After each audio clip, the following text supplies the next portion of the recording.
Halo, selamat datang kembali di podcast Meditate with Samara. Nah, seperti yang kalian tahu, intention dari podcast ini adalah berbagi tips, berbagi cerita mengenai apa yang bisa meningkatkan well-being kita secara mental, secara fisik, secara keseluruhan. Nah, makanya ngerasa topik ini hari ini sangat penting untuk diceritakan dan diaplikasikan. Semoga bisa menginspirasi teman-teman yang mendengarkan. Topik hari ini adalah mindfulness in our daily life.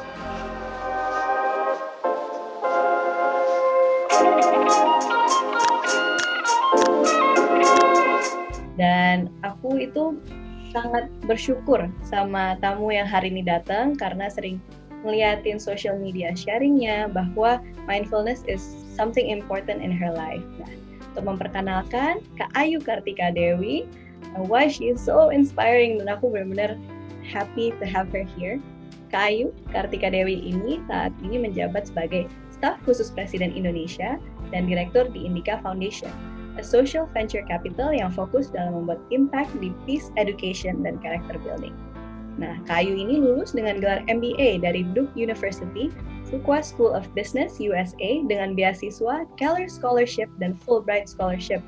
Wow, dan sebelumnya Kak Ayu juga pernah bekerja sebagai staf khusus Gubernur DKI Jakarta, Associate Director di Unit Kerja Presiden pada masa Presiden SBY. Consumer Insight Manager di P&G, dan juga pernah join management consulting firm di McKinsey & Co. Nah, Kak Ayu juga pernah menghabiskan 1 tahun mengajar SD di Maluku Utara. Dan Kak Ayu telah mendirikan 4 gerakan sosial, yaitu Sabang Merauke, an award-winning peace organization, Milenial Islami, Perempuan Gagal, dan Toleransi.id. Kak Ayu juga pernah mewakili Indonesia pada acara Future Leaders Connect 2017 di Inggris, dan terpilih oleh Australia Awards Indonesia untuk mengikuti Women Leadership Program di Melbourne. Nah, saat ini Kak Ayu juga sedang menulis 2 buah buku tentang mindfulness dan tentang pengalamannya di luar negeri. Jadi excited banget hari ini bisa ngobrol sama Kak Ayu. Halo Kak Ayu, apa kabar? Hai, kabar baik. Apa kabar Samara? Baik, senang banget dan excited hari ini bisa ngobrol sama Kak Ayu langsung lagi. Iya, saya juga senang banget waktu di kontak terus diajakin ngobrol soal mindfulness. It's something that's very close to my heart, dan ya mungkin kayak this is also the reason kenapa Samara bikin podcast ini, karena kayak lu juga ngerasa kayak this change your life kan? Yes, it is. Benar-benar ngerasa kayak setelah tahu konsep dan mempraktikkan mindfulness itu jadi ngelihat dunia dengan cara yang berbeda gitu, nggak bisa lagi kembali. Yes. Dan habis itu jadi bertanya-tanya, gila ngapain aja kita dulu ya gitu.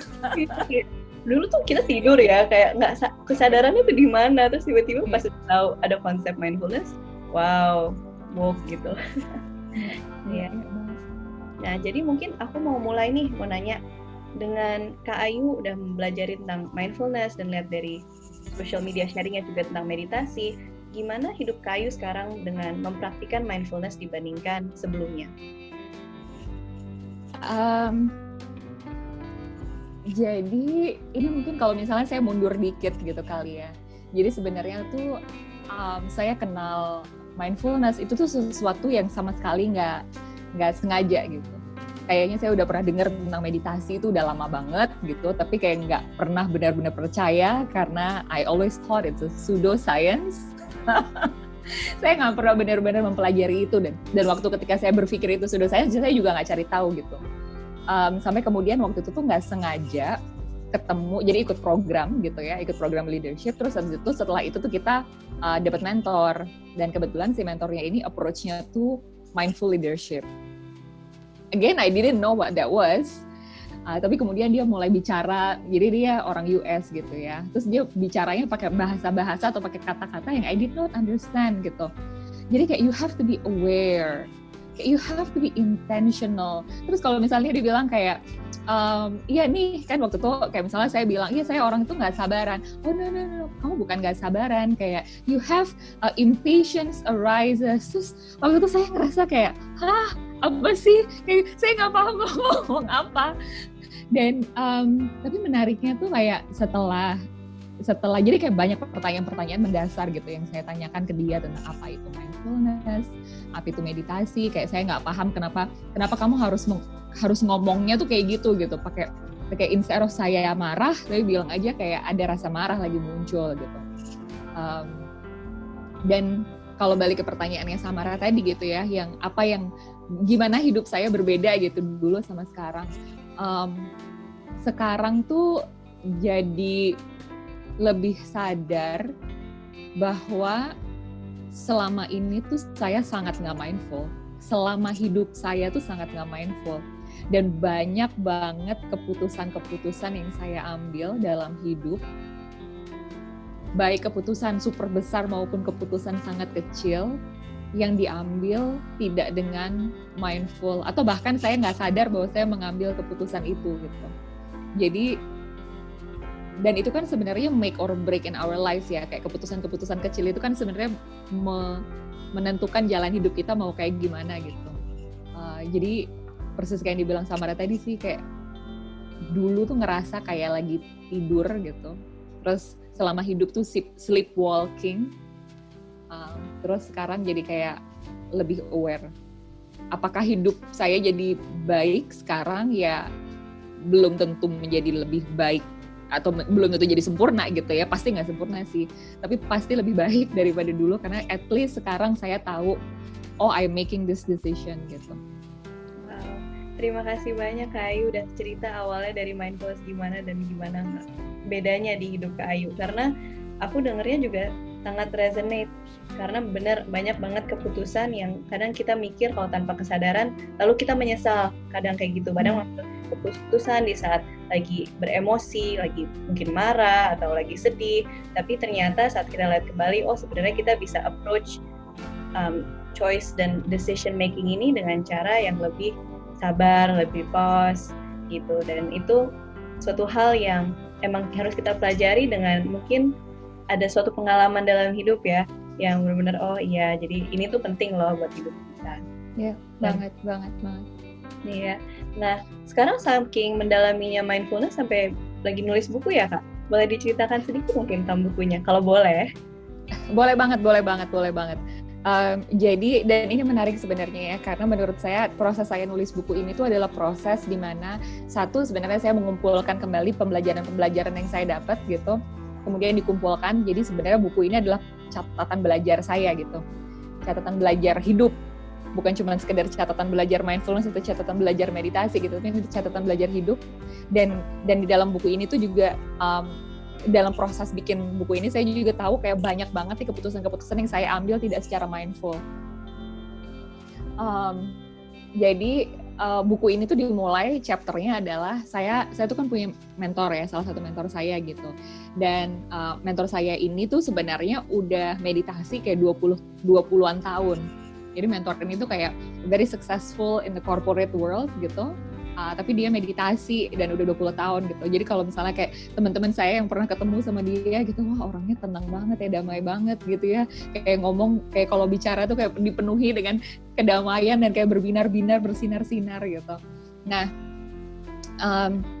dan yang menarik dulu, jadi sejak dulu selama kami ngobrol, itu tuh pasti ada dia nyelipin ngomongin sedikit tentang meditasi, ngomongin sedikit tentang mindfulness. Tapi of course saya nggak paham kan. Saya nggak paham apa itu gitu. Terus akhirnya saya ketemu lagi sama mentor yang lain tuh, yang tadi yang mentor leadership itu. Kemudian baru akhirnya, oh saya paham gitu, oh ini namanya mindfulness. Kemudian saya balik lagi ngobrol sama mentor saya yang ini gitu.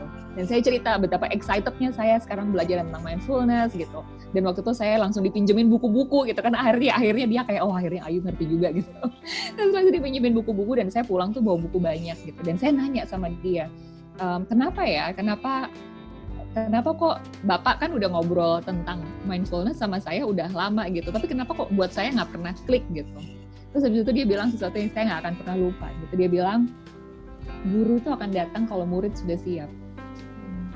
Jadi ya selama ini ya mungkin Ayu belum siap gitu. Sekarang nih waktunya udah siap gitu. Jadi kalau dulu dikasih tahu ya mungkin nggak akan pernah resonate gitu. Jadi itulah itu chapternya dimulai dengan kayak gitu. Terus isinya tuh semua perjalanan belajar saya yang sebenarnya tuh tips-tips praktis banget gitu dalam hidup. Kayak misalnya gimana sih kita bisa mindful dalam belanja, Gimana caranya kita bisa mindful dalam milih makanan, gimana caranya kita mindful dalam mengatur rumah, gimana caranya kita mindful dalam kerja, gimana caranya kita mindful dalam begitu banyak aspek dalam kehidupan gitu. Ya kadang-kadang kita nggak mindful aja, kayak kita nggak mengambil keputusan dengan benar-benar sadar gitu. Wow. Jadi sekarang tuh sebenarnya ya tinggal kayak seharusnya sih tinggal finalizing doang ya. Aduh, semoga bisa segera dikirim.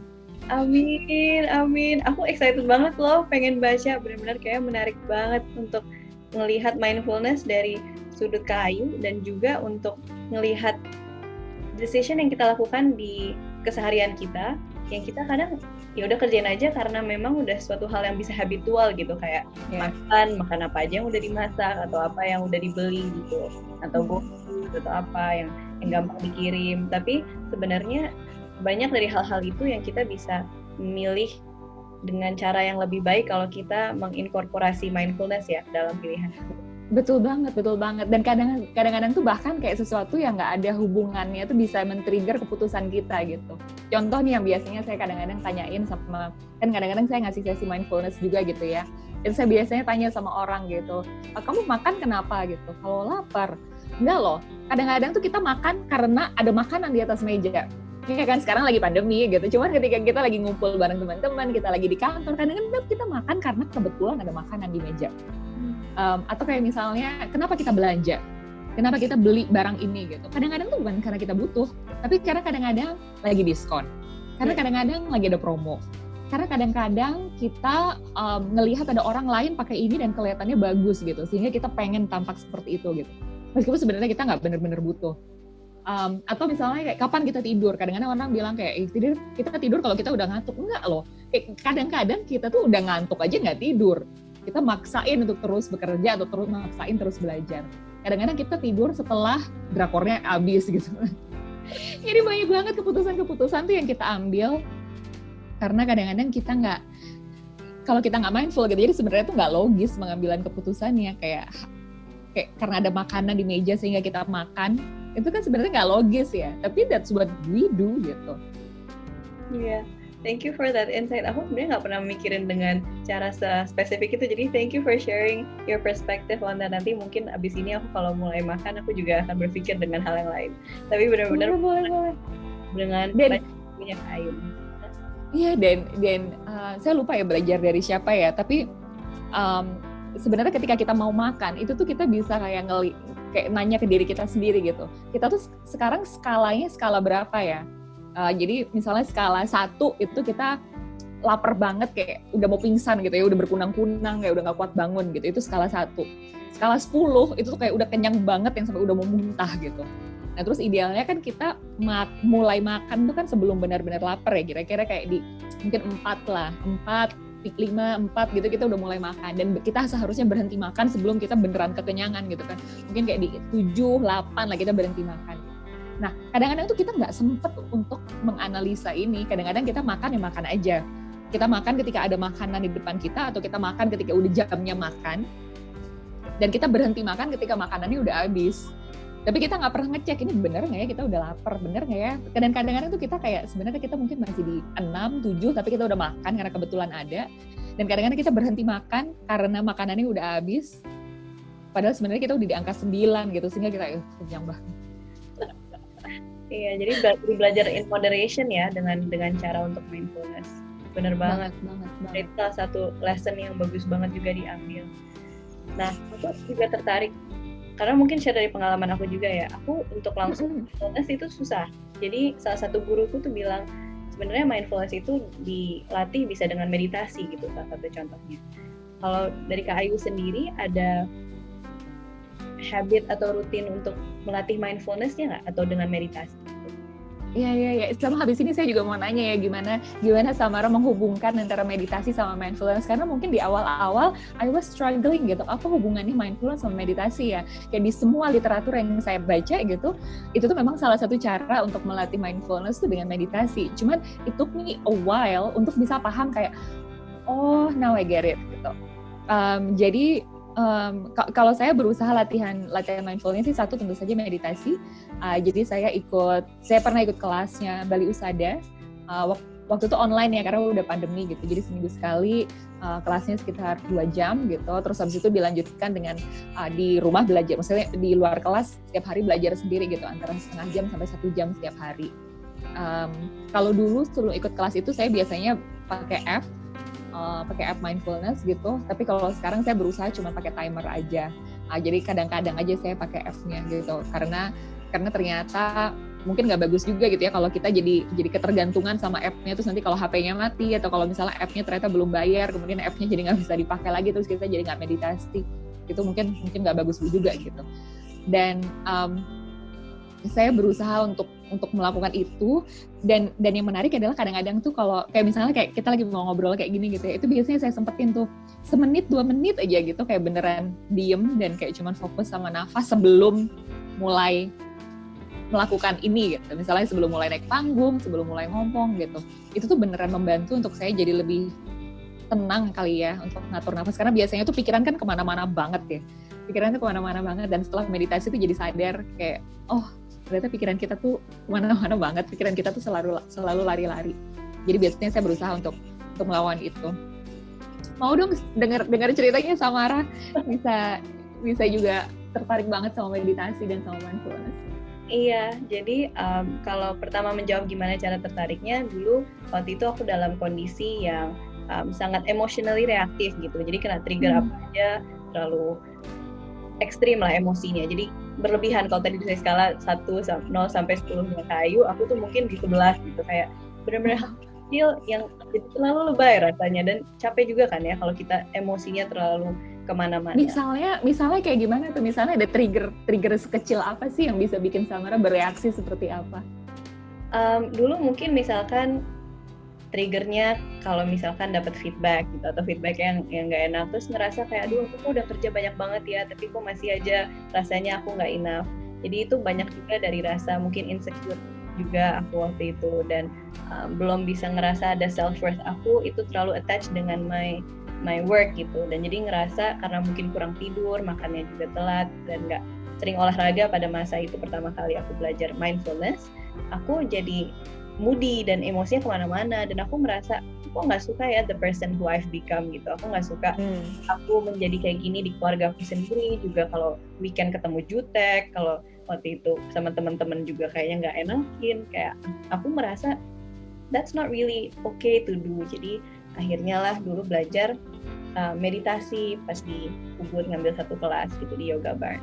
Nah dari situ aku belajar meditasi itu penting untuk belajar mindfulness, karena dari pengertian aku mindfulness itu adalah kita sadar di present moment tanpa reaktif dan tanpa ngejudge gitu. Jadi hal itu sangat sulit untuk dilakukan kalau kita nggak sadar, dan untuk melatih kesadaran dengan meditasi yang formal gitu, karena sama aja kayak kalau nge-gym itu ngelatih otot dengan ngangkat beban gitu. Tapi kalau misalnya latih mindfulness, sudah denger ya itu apa analoginya, itu dengan meditasi gitu. Karena kalau di saat waktu yang emotionally reaktif, kita mungkin nggak sadar juga bahwa kita harus mindful karena lagi terlalu kemana-mana, tadi kayak Ayu juga bilang gitu pikirannya. Tapi kalau kita ngelatih dengan meditasi, aku menyadari oh pas di saat yang membutuhkan seperti trigger yang emosional itu, aku jadi lebih bisa pause dulu sebelum reaksi, jadi lebih mindful gitu Kak kalau dari aku. Jadi panjang aku aku mau dengerin Kak Ayu. Dan ini menarik banget sih. Jadi tadi ketika Samara cerita tentang jadi emotional reactive, itu tuh kayak I can totally relate to that. Jadi Ayu yang dulu, Ayu sekarang sih masih kadang-kadang nggak sabaran juga. Cuman Ayu yang dulu tuh jauh lebih nggak sabaran banget gitu ya. Gampang banget ke trigger. Sekarang juga ya of course kayak at times gitu ya masih ada lah. Tapi membaik banget sih dibandingin dulu. Dan jadi sekarang tuh sebenarnya kalau mikir-mikir ya kasihan banget sebenarnya orang-orang yang dulu ada di sekitar Ayu gitu, karena pasti kayak at any time gitu mungkin pernah lah kena semprot gitu ya, atau pernah kena omel sama Ayu gitu. Dan mungkin analogi yang menarik nih buat yang ngedengerin podcastnya Samara adalah jadi waktu itu saya tuh jadi AC di apartemen saya tuh suatu saat lagi bocor gitu. Dan karena saya waktu itu sedang mengalami kemalasan gitu, ya udahlah biarin aja lah bocor gitu. Nanti kalau udah parah banget baru deh saya benerin gitu.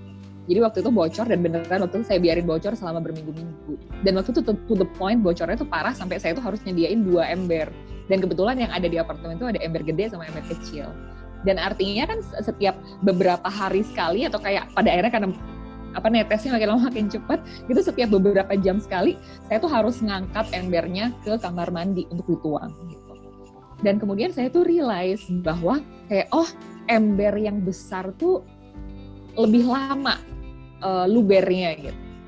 Dan lebih gampang membawanya. Karena kalau ember yang kecil kan cepet banget penuhnya. Terus habis itu karena udah penuh jadi ngebawanya harus ekstra hati-hati.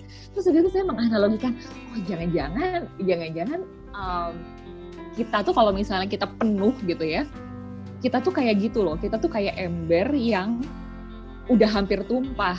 Jadi ember itu adalah kapasitas mental kita.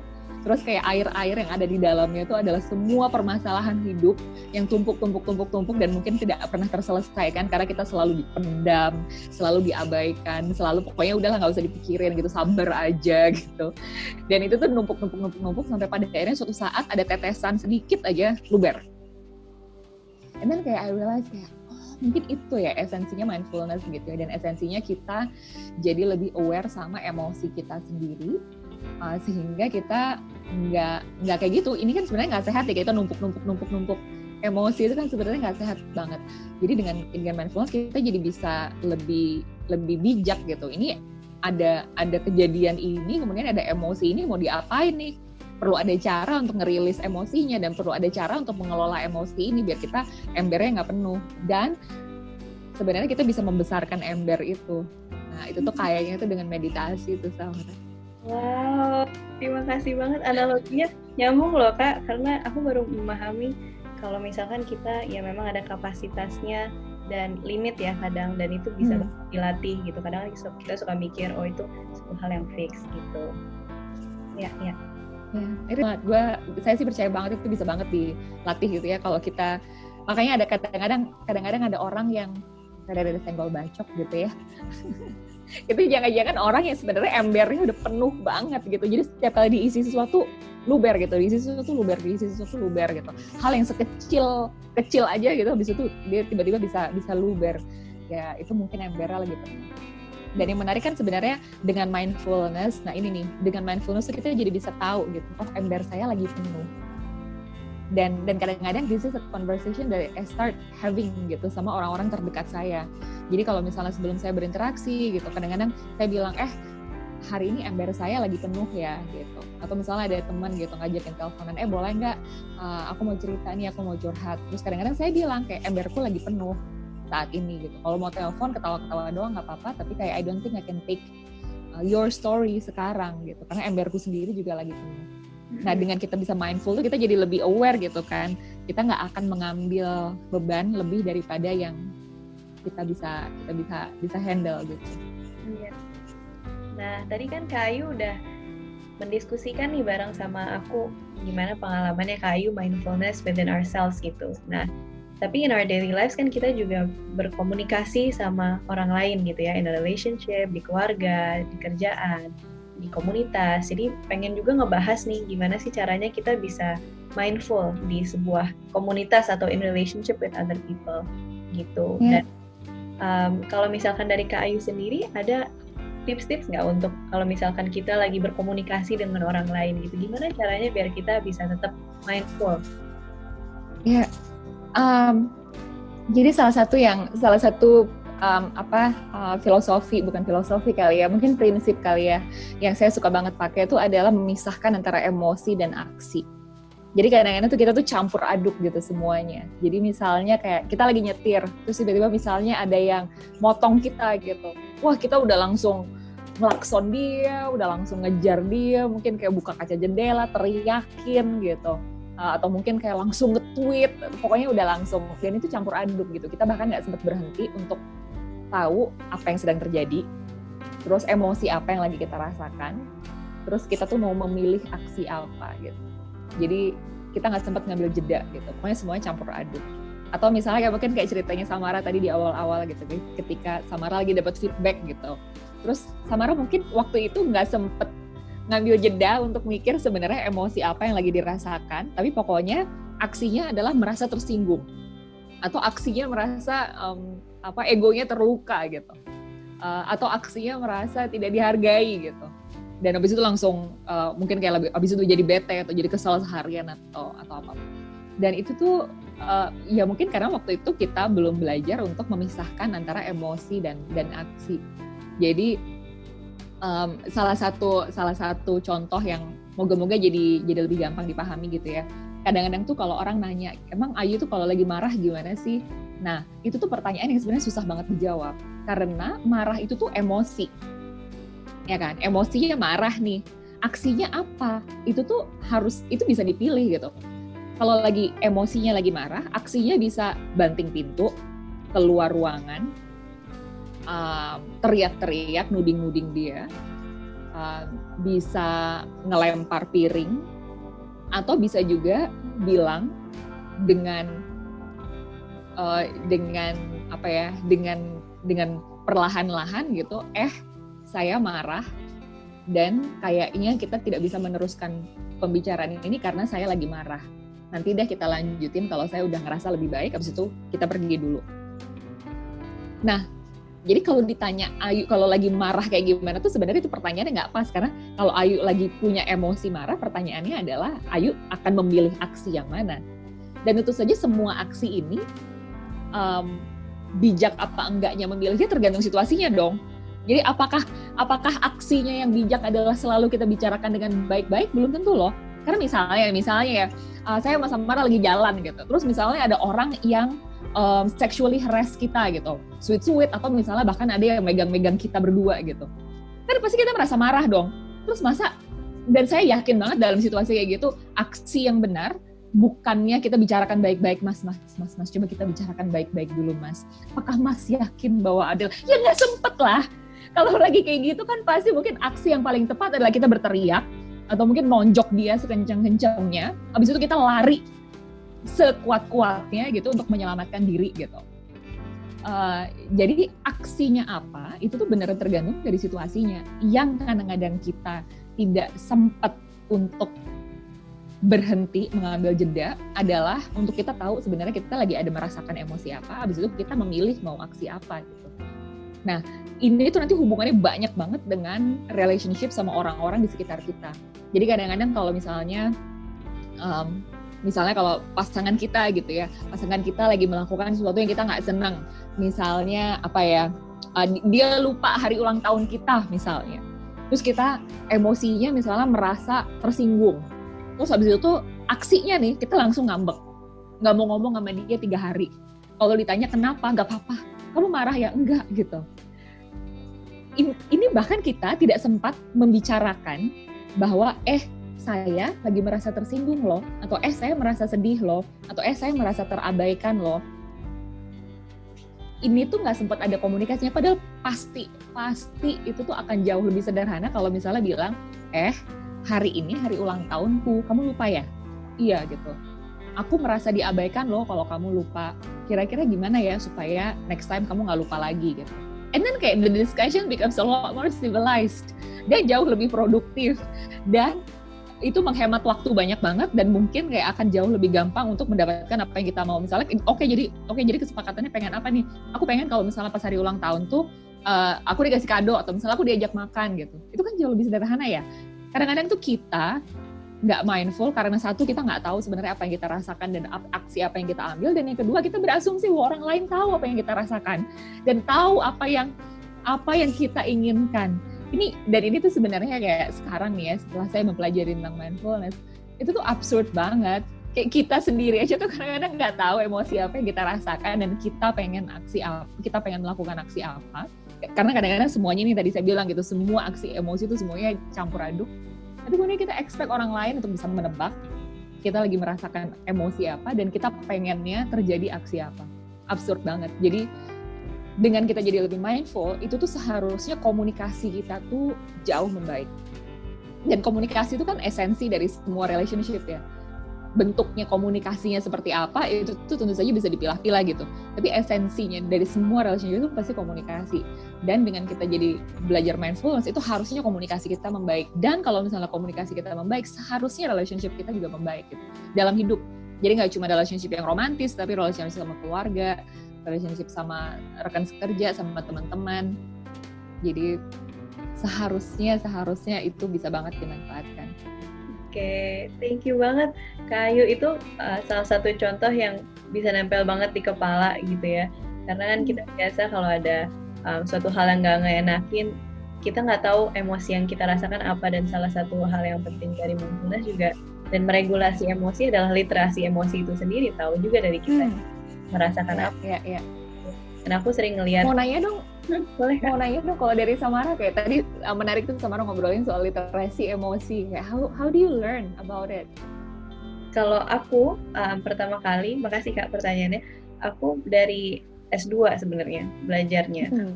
Pas kebetulan ngambil neuroeconomics itu adalah belajar saat orang membuat sebuah decision, neurobiological basisnya tuh gimana gitu cara berfungsinya. Salah satu. Menarik banget. Iya, dan salah satunya adalah saat kita mengambil keputusan, biasanya ada overriding emosi kita dari cara berpikir kita gitu. Jadi emang terbukti secara sains kalau misalkan kita emosinya atau dari amigdalanya, bagian di belakang itu lagi tinggi, prefrontal cortex kita yang membuat decision itu menurun aktivitasnya gitu. Jadi aku jadi mikir menarik juga ya untuk di study lebih lanjut. Jadi akhirnya skripsi aku nggak jauh-jauh dari situ tentang literasi emosi, cara regulasi emosi, dan ternyata ada sainsnya juga kalau saat kita lagi mindfulness meditation gitu ya, jadi bisa mengurangi emosi juga gitu. Jadi decision makingnya bisa lebih rasional kalau dilihat dari sudut pandang rationality gitu Kak. Menarik banget sih, menarik banget. Dan ini tuh sebenarnya beneran membuktikan apa yang saya khawatirkan dulu banget gitu ya. Kenapa saya bertahun-tahun nggak pengen belajar meditasi, karena saya dulu mengira bahwa ini adalah pseudoscience gitu. Tapi sekarang setelah saya pelajari lebih lanjut, ternyata tuh very very scientific ya. Kayak banyak banget sebenarnya riset-riset, jurnal-jurnal yang udah membuktikan bahwa it works. Ya mungkin kayak seperti halnya it works, kayak ya kalau lu makan bergizi ya maka tubuh lu pasti akan lebih sehat gitu. Kalau tidurnya lebih benar, tubuhnya pasti akan lebih sehat.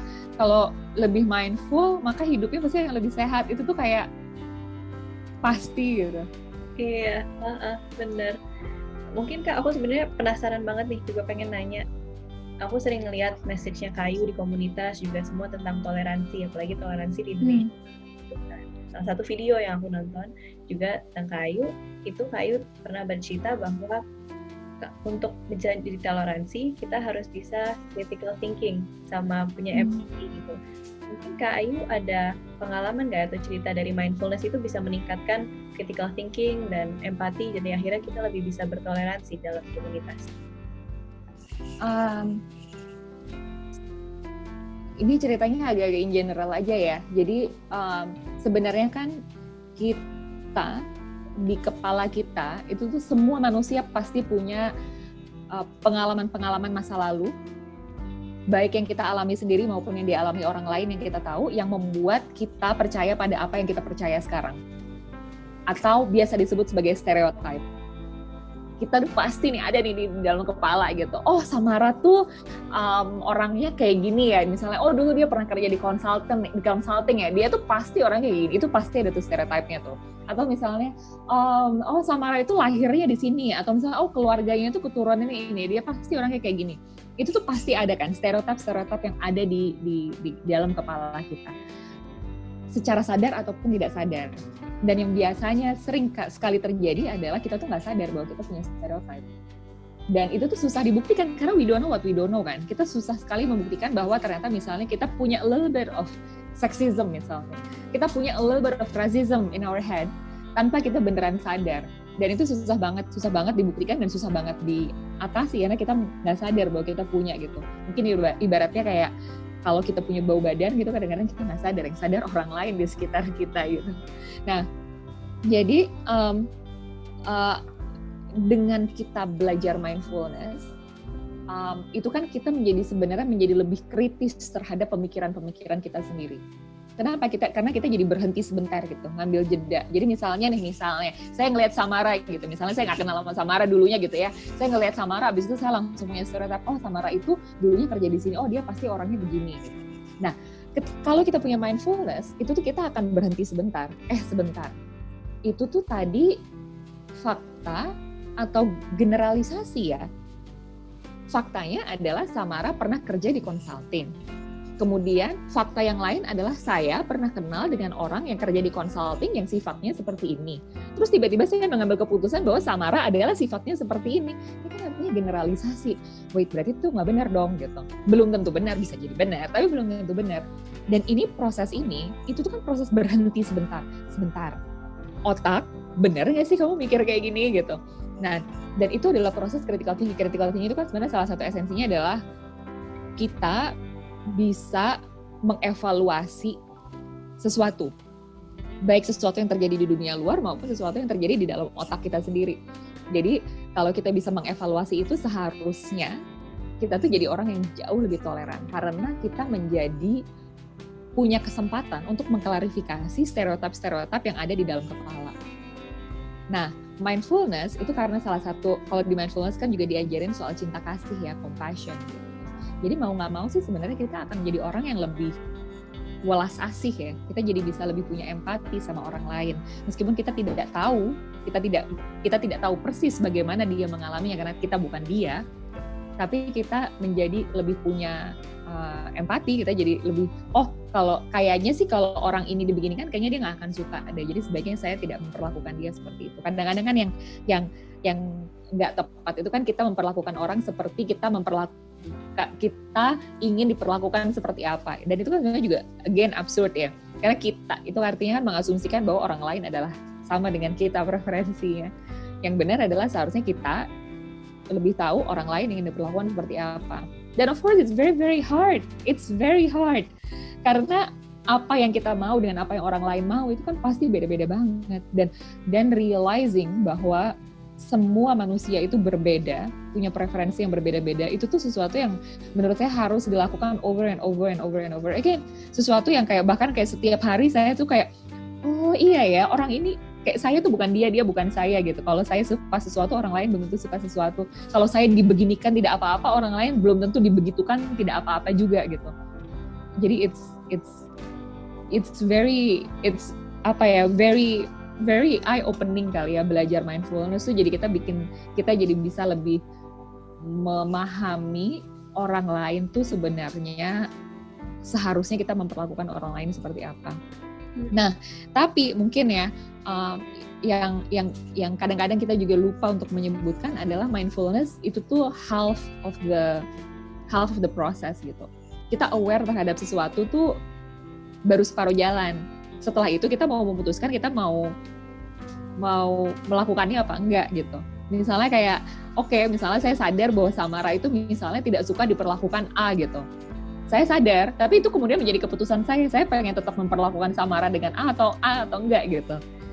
Itu adalah keputusan yang selanjutnya gitu. Jadi kayak aware about a particular thing, aware about a particular problem, itu belum tentu membuat kita bisa mengambil keputusan yang tepat. But at least itu adalah langkah pertama tuh untuk bisa mengambil keputusan yang lebih benar.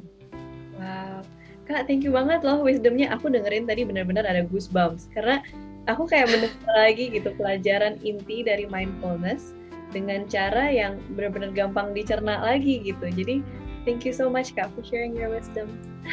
Oh, thank you banget. Senang banget bisa ngobrol. Iya, nah Kayu, mungkin sebelum mengakhiri podcast ini nih, aku pengen nanya mungkin saran buat teman-teman juga yang lagi ngedengerin saat ini. Mungkin Kayu ada nggak ya any practical tips gitu untuk bisa menjadi pribadi yang lebih baik buat diri kita sendiri dan juga buat orang lain. Mungkin bisa mindfulness, mungkin bisa dengan hal yang lain juga gitu. Ya, mungkin ini sih, kadang-kadang kita kan ini apalagi orang-orang kayak kita ya Sam ya, yang sangat-sangat ambisius gitu ya, kayak selalu ingin menjadi lebih produktif gitu, selalu ingin menjadi lebih baik dari setiap hari gitu. Kita selalu ingin nge-develop ourselves setiap hari dalam berbagai aspek gitu. kita tuh kadang-kadang gigih banget berusaha untuk developing ourselves, tapi kadang-kadang kita lupa untuk secara lebih mindful mencintai diri kita sendiri. Karena kalau kita lagi self-developing, itu kan artinya secara sadar kita tahu bahwa ada aspek-aspek dari dalam diri kita yang belum oke nih, makanya perlu di-develop gitu. Oh misalnya public speaking-nya belum oke, atau misalnya writing-nya belum oke, atau misalnya communication belum oke gitu, makanya di-develop gitu. Ya nggak apa-apa, karena itu tuh sesuatu yang inevitable gitu. Ketika kita lagi berusaha untuk nge-self-develop, pasti kita tahu ada hal yang belum oke gitu dari diri kita. Nah, tapi kalau kita nggak hati-hati, kita akan terjebak dalam dalam tempat di mana kita tuh mencaci maki diri kita sendiri. Kenapa sih kita belum oke di sini? Kenapa sih kita kok belum kayak gitu? Kenapa sih kita kok bego banget, kita gini aja nggak bisa gitu. Dan ini tuh bisa jadi toxic banget buat diri kita sendiri kalau kita lupa untuk mencintai diri sendiri dalam proses ngedevelop diri kita gitu. Nah, ini juga nanti ketika teman-teman ini juga sesuatu yang saya terus-terusan gitu ingatkan ke diri saya sendiri gitu. Karena meskipun saya udah mungkin 2-3 tahun ini ya belajar meditasi, tapi kayak selalu ada masa-masa di mana saya malas meditasi, selalu ada masa-masa di mana meditasi saya tuh nggak berasa meditasi karena cuma duduk merem tapi habis itu pikirannya kemana-mana gitu. And then kayak selalu ada momen di mana kayak tuh kan Ayu kayak dasar gitu aja nggak bisa gitu. Itu tuh kayak selalu ada gitu. Nah jadi yang nggak boleh lupa adalah self love untuk mengapresiasi diri kita sendiri dalam prosesnya, supaya kita nggak menjadi orang yang toksik buat diri kita sendiri. Karena nanti ya tentu saja tidak menyenangkan ya untuk jadi orang yang toksik buat diri kita sendiri. Kita ketemu sama orang yang toksik aja nggak seneng, apalagi kita jadi orang yang toksik buat diri kita sendiri. Jadi misalnya jangan lupa self love.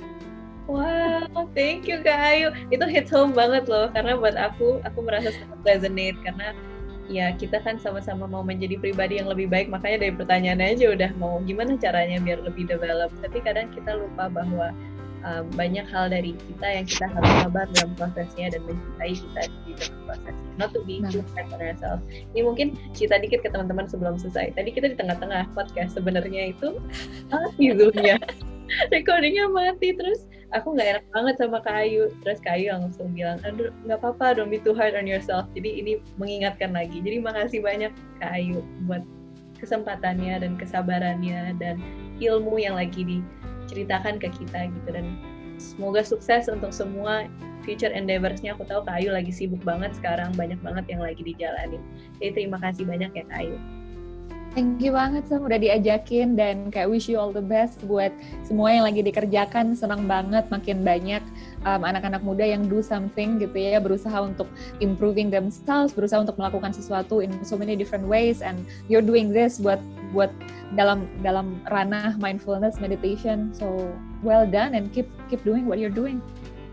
Thank you Kak Ayu, it means a lot, really appreciate it.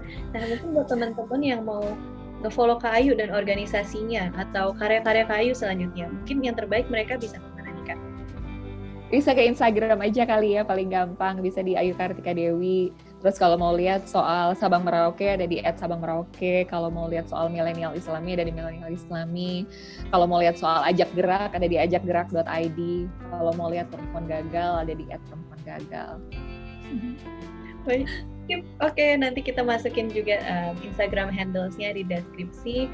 Dan kembali lagi terima kasih banyak Kak Ayu buat kesempatan ini untuk ngobrol hari ini tentang mindfulness. Bener-bener ini adalah hal yang aku pelajari lagi dan terus menerus setiap hari, dan aku bersyukur banget di hari ini bisa ngobrol sama Kak Ayu tentang mindfulness. Thank you banget Sam, sehat-sehat. Iya, sehat-sehat juga Kak Ayu. Dan terima kasih banyak buat teman-teman yang udah ngedengerin, yang udah tuning in. Semoga dari pembicaraan aku sama Kak Ayu Kartika Dewi mendapatkan suatu inspirasi yang gak hanya saat ini merasa terinspirasi, tapi juga tadi seperti Kak Ayu untuk memilih aksi yang lebih baik setelah sudah pause dulu. Nah, kalau misalkan kalian merasa episode ini bermanfaat, jangan lupa di-share ke teman-temannya yang udah ngerasa mungkin siap untuk belajar mindfulness, dan follow podcast Meditate with Samara untuk konten-konten mindfulness dan well-being selanjutnya. Terima kasih. Namaste.